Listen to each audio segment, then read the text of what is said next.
words, individuals who have had healthy, positive relationships with their caretakers, parents, grandparents, coaches, teachers, whoever it is, those individuals invariably are more resilient later in life.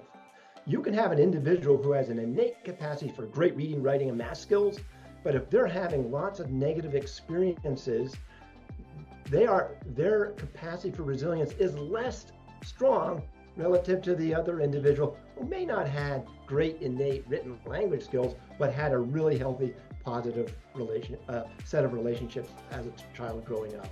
It's the quality of the relationships in a child's life that are the most significant predictors of a successful outcome.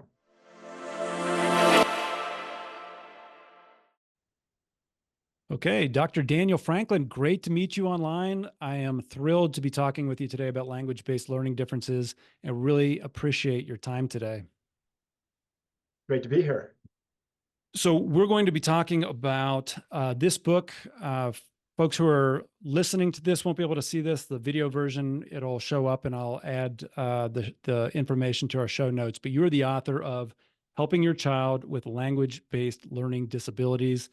For parents, teachers, clinicians who are listening, this is an outstanding resource. We have recommended this to many, many of our clients following a neurodevelopmental evaluation.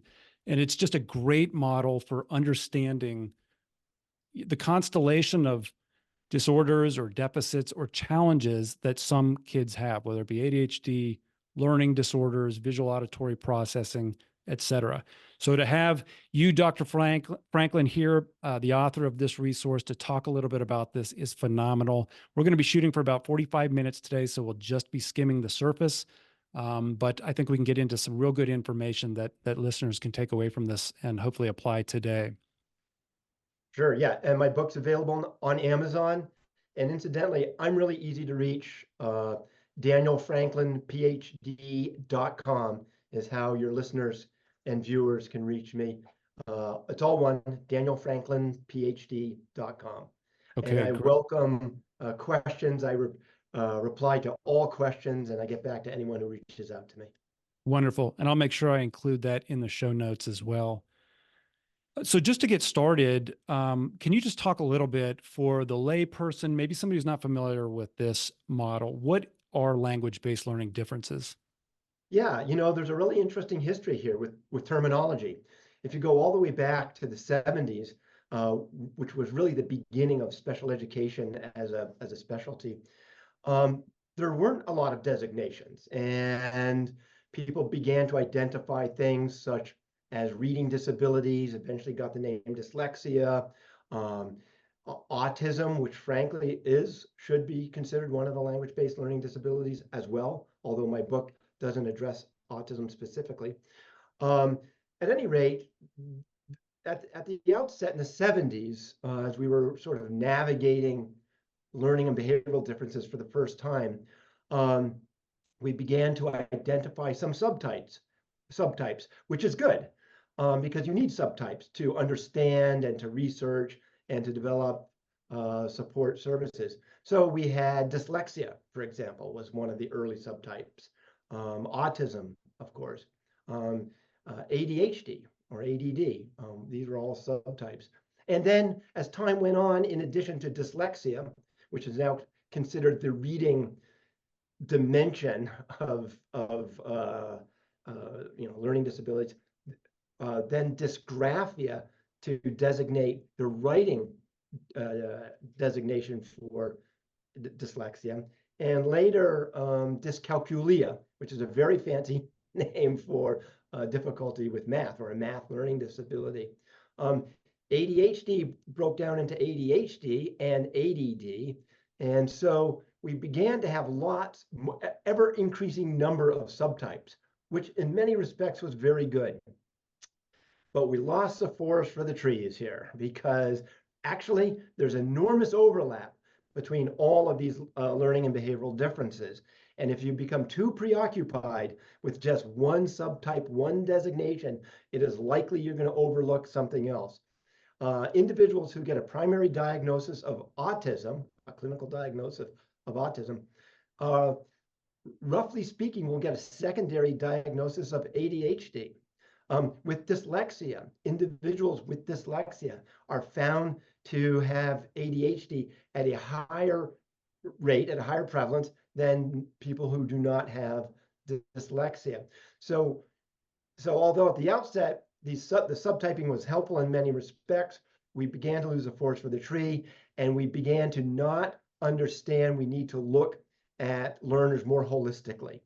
And in recent years, certainly all of 10 years ago, many of us, myself included, began to use the term language-based learning disabilities to include all of these subtypes together. Now, a lot of folks will ask, well, wait a second, you said ADHD. How is ADHD a language-based learning disability? Well, due to some of the attentional issues and some of the executive functioning challenges of individuals with ADHD, certain reading and writing demands can be problematical and challenging. And we need to provide individuals with ADHD and ADD with very focused types of support. So that's how we got to where we are now with this designation, language-based learning disabilities. It's a big umbrella term to really cover all of the common, generally speaking, mild to moderate learning and behavioral differences we're observing among students today. And you go into a lot of detail in your book about each of those deficits or disorders. And one of our favorite images that's in that book that we show to parents is the one on page 10. You have a Venn diagram, and you have learning disorders, ADHD, and I think executive functioning, and then the visual and the auditory processing piece. And it's very illuminating, I think, when you look at that and to see that overlap between all this, it really makes sense why all these kind of co-occur. Often parents who are getting a neurodevelopmental evaluation may be a little surprised to see all these disorders, but your model really explains why they're related. And it just makes, I think, digesting that information a little bit easier. One of the questions I wanted to have, and I want to get into a little bit more of this, but for parents who are listening and maybe they're familiar with this term, maybe they're not, what might they look for, or what might teachers notice? Maybe they haven't had a neurodevelopmental evaluation. What might they see in terms of symptoms or behaviors or signs or traits? Is there anything that indicates that a LBLD might be the culprit? Yeah, there are many things, and this is a great question. And it's also important to remember individuals who have learning and behavioral differences are often very good at masking them and disguising the fact that they struggle. What do we look for? We look for difficulty managing reading demands, producing writing, managing math instruction, students who have a difficult time attending to tasks, students who have a difficult time processing or understanding what they're hearing, or visual information, maybe on the board or on a video, and students who are having a difficult time managing sensory information, what they're hearing, seeing, what they're reading, what they're trying to produce in writing or in math computations, and struggling, having a hard time.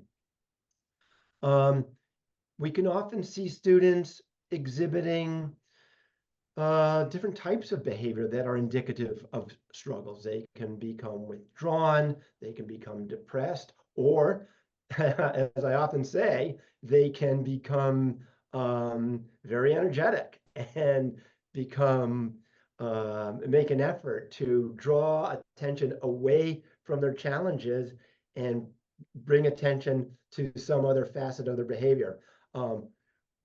All behavior is an effort to get attention, is to communicate something. And so when we're looking at students who are exhibiting a broad range of different types of behavior, it could be an indication. Now, bear in mind, students, children, teens, young adults also communicate things about their personal lives and their lives outside of school through their behavior too. So we don't want to generalize too much, but we do want to look really carefully at how a student manages reading and writing demands, or how they manage math, or their organizational capacities. These are some of the things that we want to be looking for. That all makes sense. And you had mentioned, even though I think you said it wasn't addressed primarily in your book, that autism overlaps commonly with language-based learning differences as well.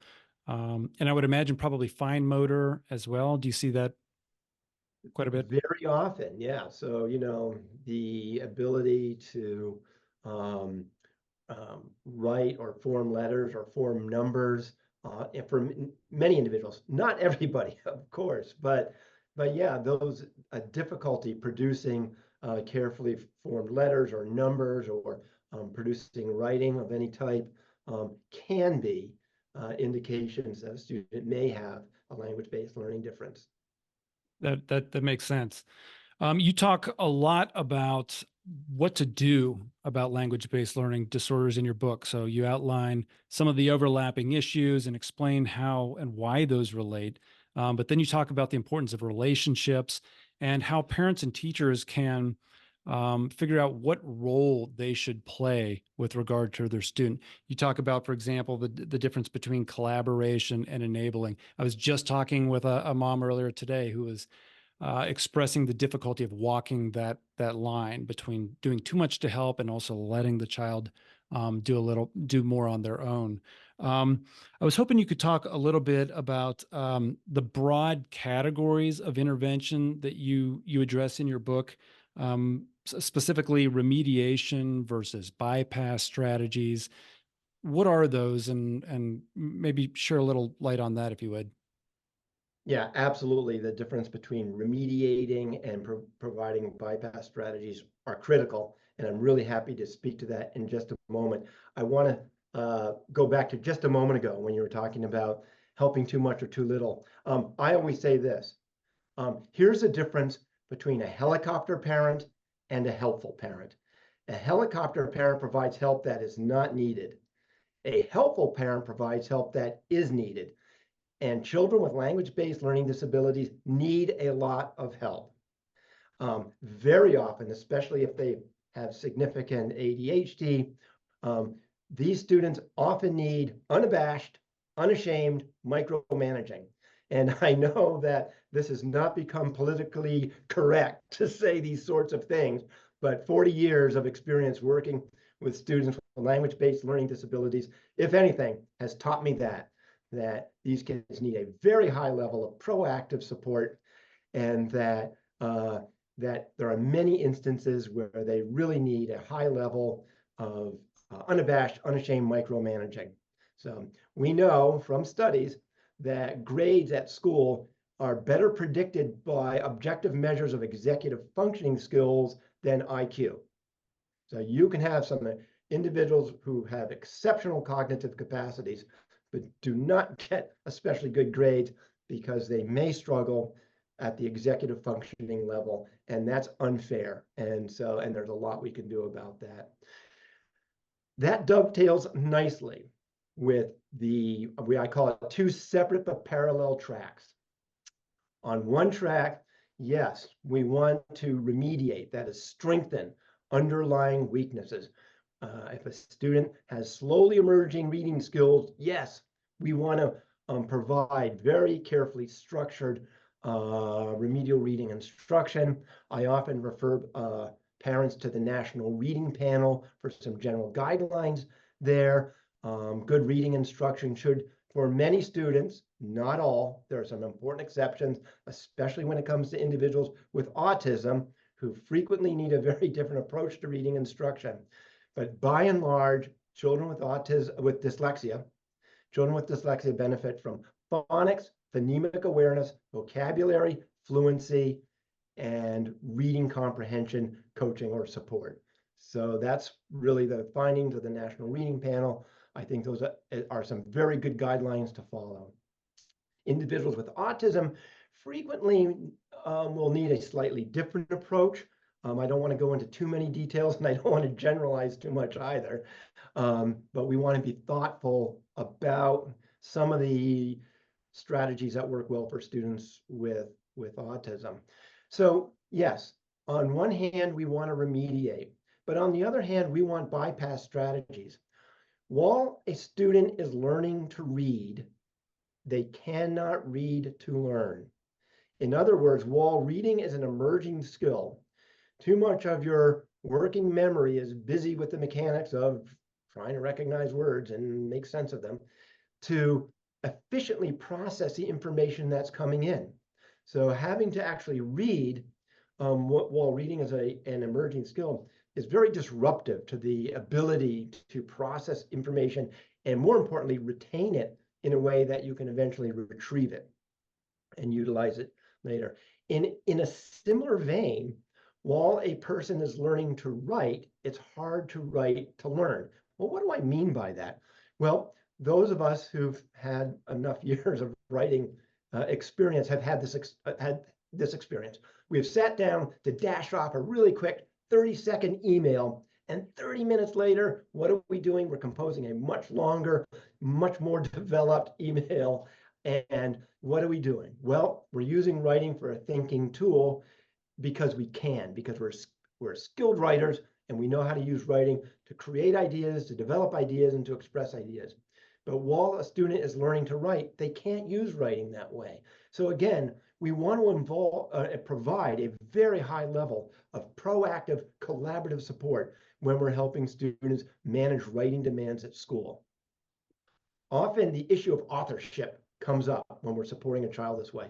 So if you're a parent or a tutor or a teacher or a clinician working one-on-one with a student in this collaborative way, what I encourage you to do is keep careful notes of the work, date everything, keep it in chronological order, and submit the writing as a portfolio so the teacher can see where you started and where you ended up.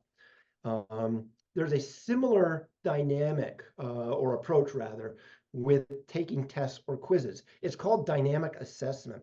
And for many students, they'll take test after test or quiz after quiz and do horribly. And we're not learning anything, and all the student is learning is that when they take a test or quiz, they do horribly. But try this. It's called dynamic assessment. And there's a lot of wonderful literature now on it. You can Google it and learn about it.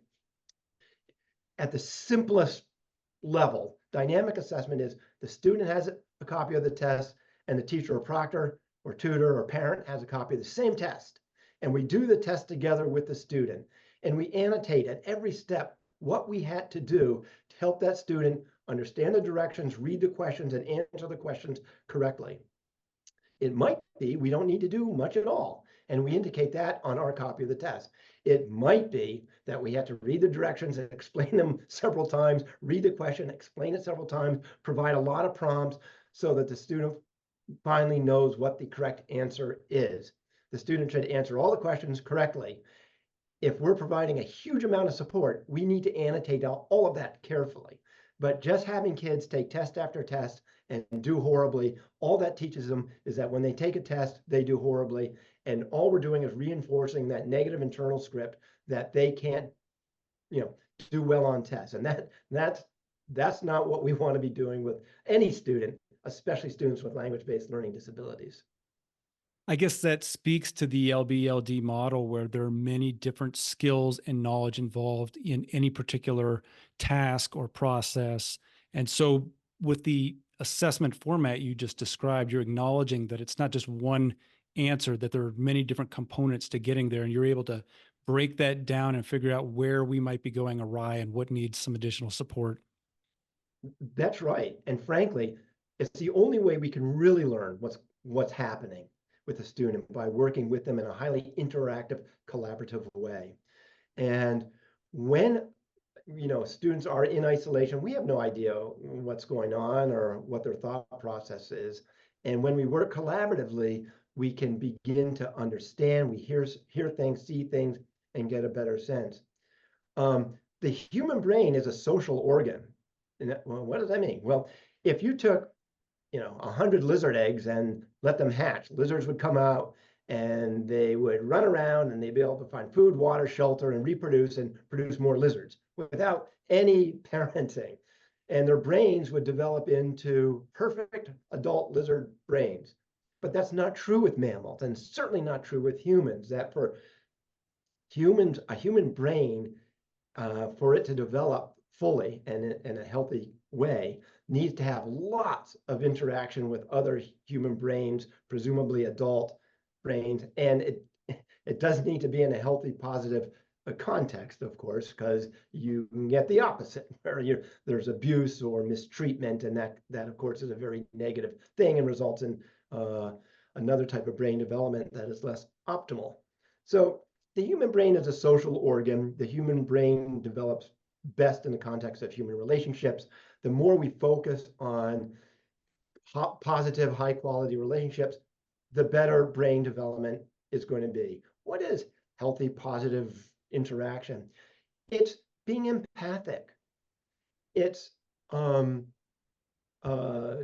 taking a few moments of thought before responding to a behavior that we may or may not want. It's about asking questions as opposed to characterizing in a negative way what a child has done.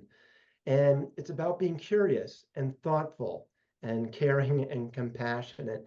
And these are the things that help a child feel safe, secure, attached. So the principle of secure attachment. Secure attachment is a concept we use in interpersonal neurobiology that describes the internal model that an infant begins to develop, and a toddler and a child begins to develop about what it means to be in relation to another. And that the principles of attachment are critical for brain development, because when a child is in a healthy, positive relationship on a regular basis, their brain develops better. That the different regions of the brain are more likely to integrate and communicate with one another. Your brain is like a whole bunch of villages, all contained inside your skull. And the healthiest communities are the communities that communicate with one another and know how to interact and collaborate with one another. We know what happens to societies where there's lots of division, right? Well, the same can happen with the brain. If it's not well integrated and it's not helping, one region is not helping the other, it doesn't work as well. And you have better brain integration when you have more access to healthy, positive relationships. That's the nature of brain development. So for parents listening to this who may be, maybe they're just learning about LBLDs, maybe their child has multiple diagnoses, maybe they're wrestling with this and trying to figure out how best to help their child.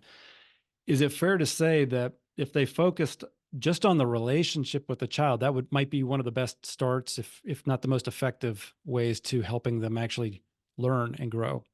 Without a doubt. So, in other words, individuals who have had healthy, positive relationships with their caretakers, parents, grandparents, coaches, teachers, whoever it is, those individuals invariably are more resilient later in life. You can have an individual who has an innate capacity for great reading, writing, and math skills, but if they're having lots of negative experiences, their capacity for resilience is less strong relative to the other individual who may not had great innate written language skills, but had a really healthy, positive set of relationships as a child growing up. It's the quality of the relationships in a child's life that are the most significant predictors of a successful outcome. So did you want to talk a little bit about some specific, I know you have lots of recommendations in your book, some specific ways that parents who are listening to this can begin improving or strengthening that relationship, maybe some things that they can take today and put into action to work on that, rather than maybe the skill building around reading or writing, just building that relationship with their child? Sure, parents by nature are highly attuned to their child's psychological state. And parents, by nature, because they're adults, have a pretty good ability to understand how they're feeling internally. So if things aren't feeling good, if as a parent, you're not feeling like this is what fun parenting is, then it's probably a good opportunity to reflect on what's going on. Or if your child seems unhappy and appears to be unhappy, that affects you psychologically, emotionally. and you want to reflect on, I wonder what's going on. In those situations, it can often be good to stop what you're doing. Think about things that you do together that are fun, that result in a feeling of warmth and happiness and are positive, and do that for a while. Look, all of us have challenging situations. Working with kids invariably comes with challenging moments. I'm not saying it's always going to be, peaches and cream, but there will be tough moments, and that's fine too. As long as you have a healthy, positive relationship with your child most of the time, those rough experiences aren't really going to be much of a ripple down down the river. But we do want to be reflective. We want to really focus on a relationship that's positive, that's healthy, that's happy. So why do you think it is that that this is causing so much anxiety for parents that then manifests in maybe not such a healthy relationship with their children? I mean, we all have things that we're wrestling with. For a parent who's wanting to help their child learn, maybe they're trying to address the ADHD, especially with an LBLD, where maybe all of these diagnoses are just overwhelming. I mean, there's so many different aspects of each one that it may be tough to figure out what you need to do first. And I guess I guess I'm reflecting back to the value of what you just said, which is you can just focus back on that relationship. And if you do that, everything else can follow from there, but that's probably the best place to start. Parents want the best for their child, and that's great. And they should want that. So when they feel things aren't going as well as they could, it's natural and normal to feel anxious. It's natural and normal to try to make things better. Unfortunately, we don't always make the best choices when we're getting focused on a very single objective, like homework has to be done or else it's the end of the world and life is over forever, all of us. That's not the case. There are numerous examples of individuals who chose not to do their homework or resisted and didn't, but have done okay in life. I always say to parents, your greatest ally in raising a child is time. That time is on your side. It's not against you. Child development varies enormously from one child to another. Unfortunately, schools have this expectation that all children will learn the same thing at the same rate in the same way, and they're going to be able to demonstrate their mastery and knowledge of what they've been taught in the same rate in the same way. None of that's true. No two children learn the same thing at the same rate in the same way, and no two children have the capacity to demonstrate what they've learned in the same rate or the same way. And we need to be thinking about, well, what are the differences here? How do I accommodate them? And how do I make this learning experience meaningful and positive for my child? Gosh, that's so funny. I was having a conversation earlier today with a mother about these very same issues. And one of the questions was, how do you know by what gauge do you measure success in school? If it's not only grades, what are some other things? And it sounds like from what you're saying, happiness. If the child seems to be growing, seems to be developing, seems to be feeling good about themselves, seems to be feeling challenged, those might be measures. Are there any other measures in your experience working over the years with kids that you might offer as another way of assessing success in school? Sure. Maybe academically they're struggling. Maybe their reading and writing skills are emerging slowly. Bear in mind, there's lots of really bright individuals who did not develop good reading and writing skills until late into high school or even college or later in some instances. And I know many professionals who have reported to me that they actually did not become skilled writers until graduate school. And there is just a unique timetable for every individual, how and when they acquire strength in different realms, in this case, reading and writing. The question is, okay, so the child reading and writing skills are emerging slowly and with effort. Their math skills are emerging slowly with effort. Maybe they're not the most organized child. Are they good at other things? When are they happy? Do they are they participating in arts and music? Do they have the interest in science that is beyond just basic academic science? Um, do they have good friendships and good relationships with teachers and coaches and art teachers? Are they doing things with their family or in their community?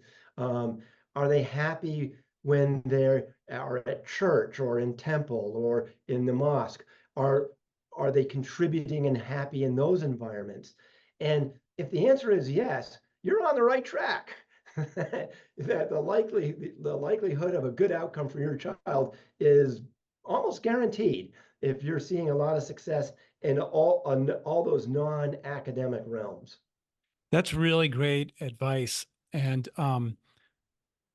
parents who may be dialed in on the academics might step back and look at the bigger picture and start doing an assessment of where those strengths lie and where other areas of satisfaction might be reached. So that's fantastic.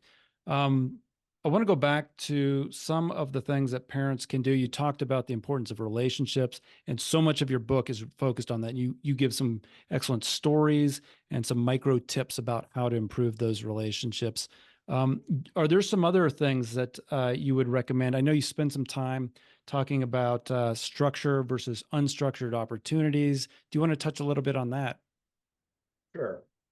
One of the most difficult things for most learners, but especially younger learners to do, is manage the demands of school on their own.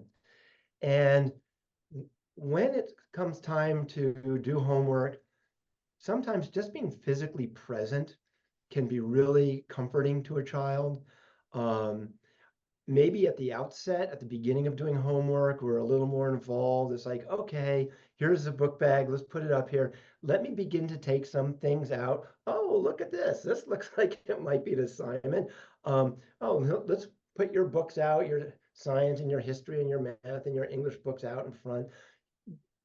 Be involved and participate and be ready to help when help is needed. Be ready to sit back and do your reading or whatever it is you do, or just admire your child's amazingness as they begin to sort of manage the demands of school. Think of homework as an opportunity to share in the joy of learning. A child's level of interest is proportional to the level of interest of the adults around them. So even if a child is learning something that's very elementary in math or science or in language arts, express some interest in that. And indeed, there are great and interesting things in all facets of learning at all levels. And so make learning something that's fun and enjoyable, and don't be shy about expressing your excitement and amazement about these opportunities to learn new things.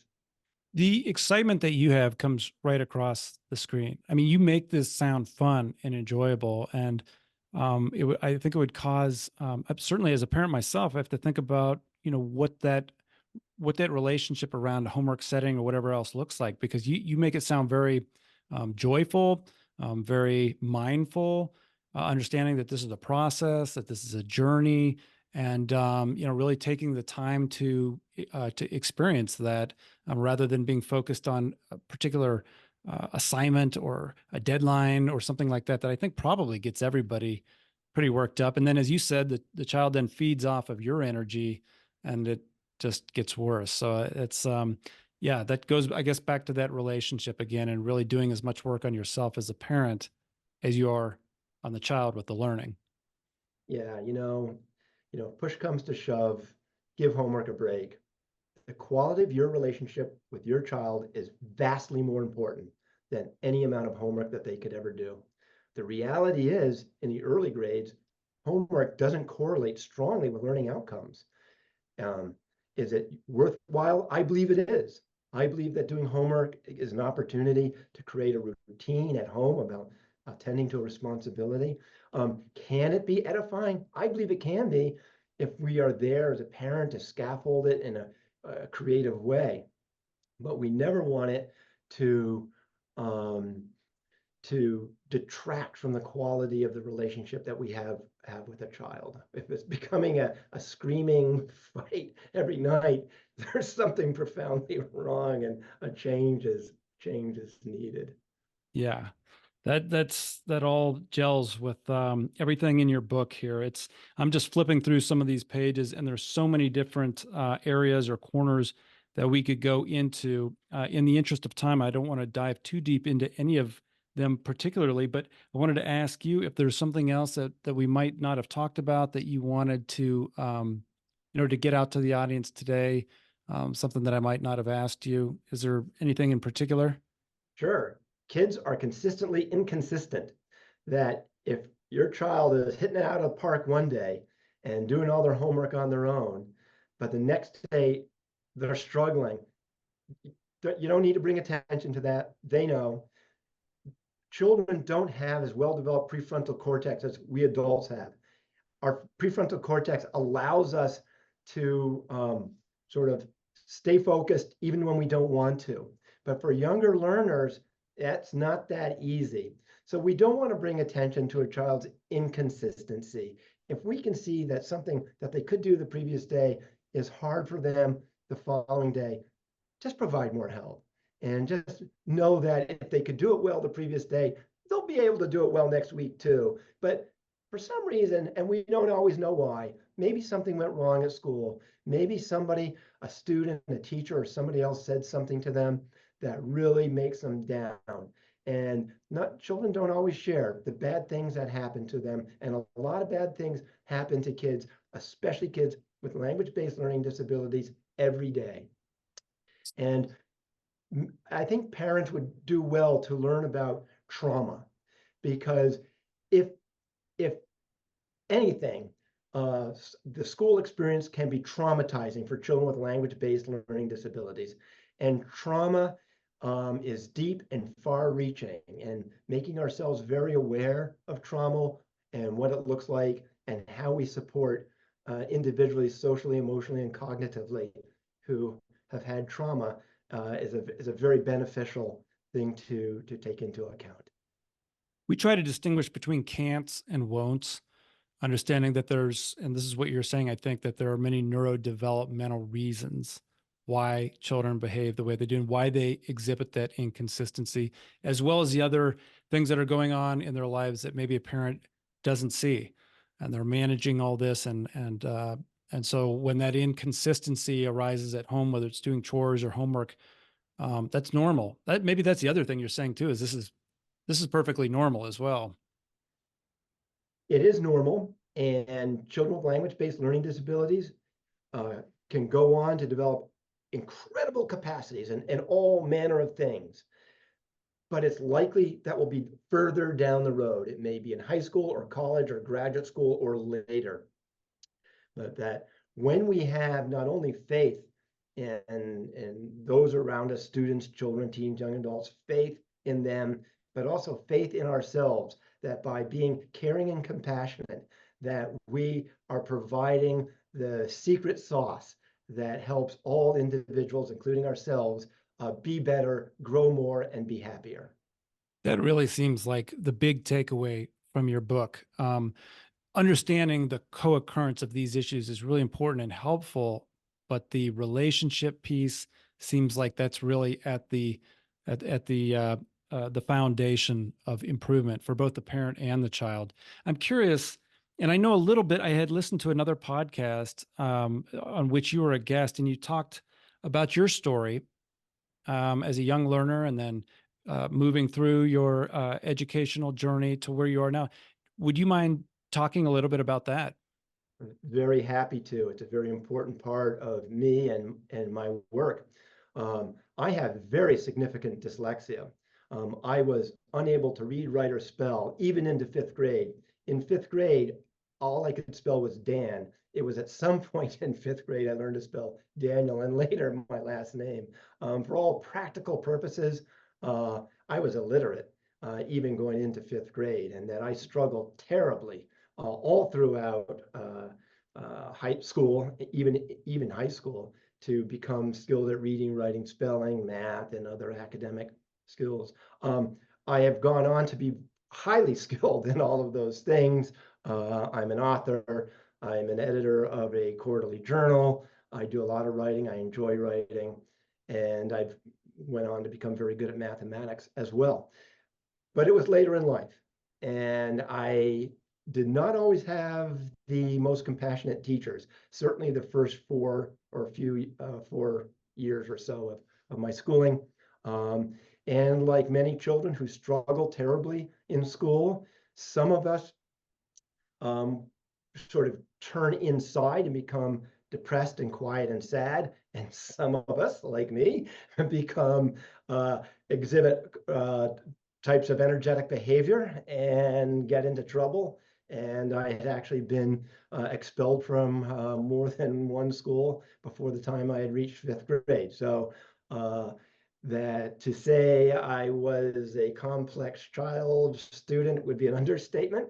But in 5th grade, by 5th grade, I had been placed in a very small classroom with an amazing teacher named Mrs. Shirley Gott. And in fact, there's a short documentary about her called Unteachable by the documentary filmmaker Anthony Sharon. If you Google Unteachable by Anthony Sharon, there's a short documentary that is largely about her and her role in my life and making me the person I became by being kind and compassionate at every turn and having deep faith in all children as she did, and teaching all of us the value of faith and kindness and compassion.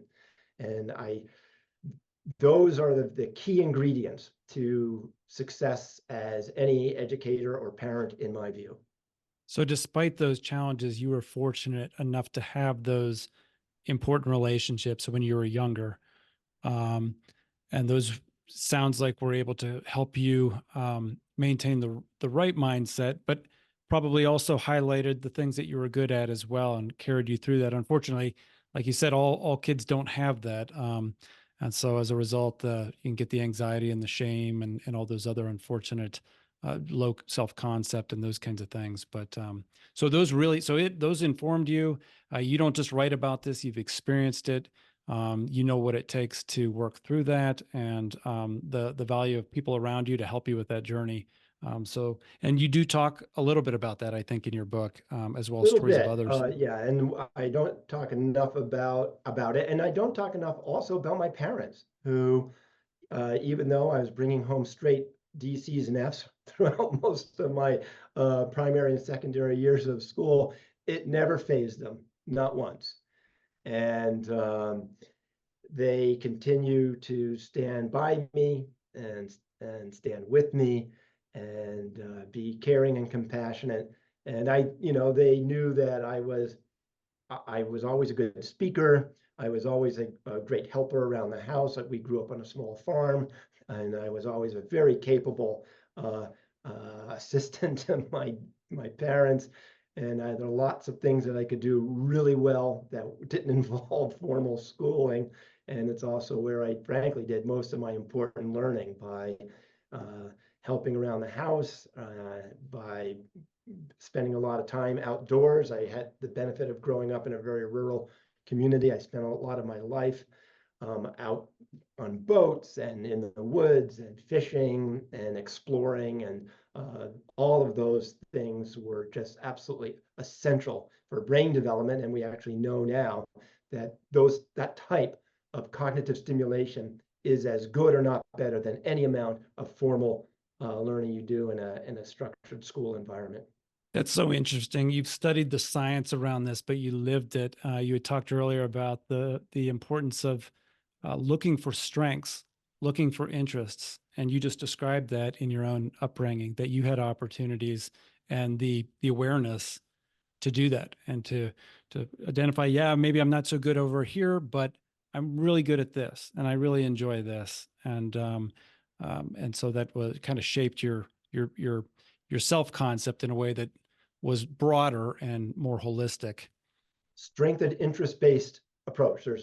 I'm not the one. I didn't come up with that phrase, but yeah, consider a strengthened interest-based approach. What are your child's strengths? What are their interests? Let's leverage those things, their strengths and their interest, to stay engaged, to acquire skills, and to be optimistic and excited about life. Well, this has been a wonderful conversation and so informative. I know you mentioned helping your child with language-based learning disabilities. Cannot recommend this book strongly enough for parents. You have a lot of great information in here. It's very specific and detailed, but it's not a 350-page textbook either. It's something that a parent can sit down and read and act on. So remind us again, where can we find this book? Amazon. It's very easy to reach, and it's very inexpensive, and it's available on Amazon. Wonderful. And then your company, Franklin Educational Services, you're based in LA. Is there anything you would like to share with regard to that, either how listeners might find you or the services you provide, et cetera? Sure. My company is Franklin Educational Services, and we are based in Los Angeles. I'm really easy to reach. My website, danielfranklinphd.com. That's all one, danielfranklinphd.com is how you can send me a message. I reply to all messages, and I love hearing from folks, and I love getting questions. And whether you're listening, this week or next month or next year or in 10 years from now, I hope you'll reach out to me, because I really enjoy communicating and with parents and teachers and clinicians and students. And I'm delighted to have had this opportunity to speak with you today. Likewise, this was wonderful. Thank you very much for your time. Maybe we can do this again at some point in the future, because as I said, there's a lot to go into here. But in the meantime, listeners have contact information for you, this great book that they can order on Amazon. This will give any listener, not just parents, but I think teachers, clinicians as well, some really good direction and some really important perspectives about how to support young learners find more success and happiness. So thank you very much for coming on. My pleasure. It's been wonderful to be with you. That's it from us today. As always, you can find more information as well as resources on our website, individualmatters.org. We hope you'll join us at the next podcast, where we'll continue to explore topics around successful living, learning and education, and child development, and share ways to help you live a more positive and fulfilling life. The preceding information is not intended to provide or serve as medical, clinical, or educational advice. Individual Matters is not responsible for the accuracy of guest statements. All information should be validated independently. Please consult with your doctor, mental health provider, attorney, or other appropriate professionals before making any personal decisions for yourself or those in your care.